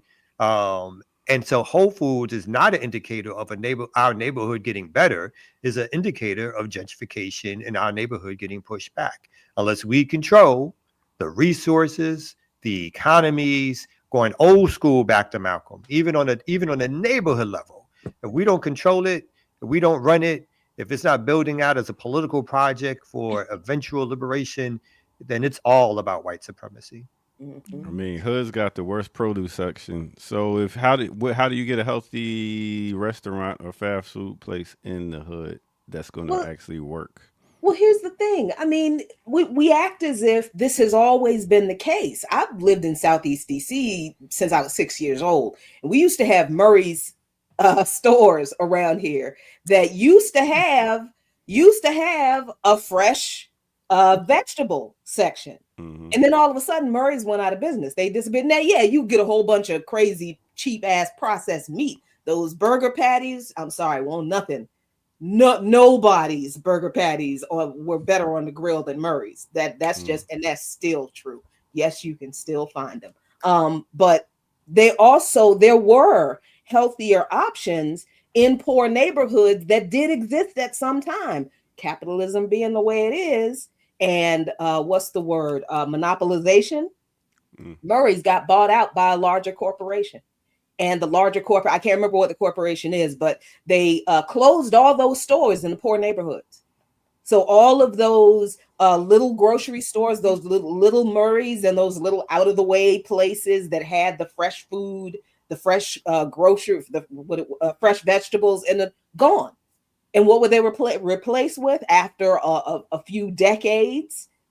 Dollar stores. Dollar stores, fast food stores, and liquor stores, convenience stores, right? So food deserts wasn't always the case, but it also wasn't like a recent phenomenon either. And it's like we don't remember that there was a period when things were bad, yes, but they were not quite this stark. So we've lost a lot of just our recent history of what our neighborhoods were like, the things that we did have, and we don't even realize what we've lost. So we don't know what we can work on to get back. And that I don't know what I don't. Ooh, as an organizer and a political educator, that's huge. That is huge because I don't even know where to start. Where do I start? Remixers, we're going to all work and figure this out together. Thank y'all for tuning in another day and rocking with us on this Tuesday as we start back in 2025. On this Tuesday, we'll be back here tomorrow morning with some more Remix Morning Show. Y'all got anything between now and tomorrow y'all want to talk about before we got anything going on? We got Burn It Down with Kim Brown tonight, 7 p.m. Eastern time. Please join us, please, and thank you. All right. And speaking Jackie? of Patreon content, I am going to drop some Patreon content for y'all because I always talk about history. And on my Patreon, I'm starting a series on the history of struggle. And I did the first drop on my Patreon yesterday. So what I'm going to start doing is drop it on my Patreon first, then I'll drop it on y'all. There it is. Bam. All right, Kamal. I'll see y'all tomorrow right here on No Other Than the Remix Show. Peace out, my people. Kamal still ain't doing nothing. Nah, he's not.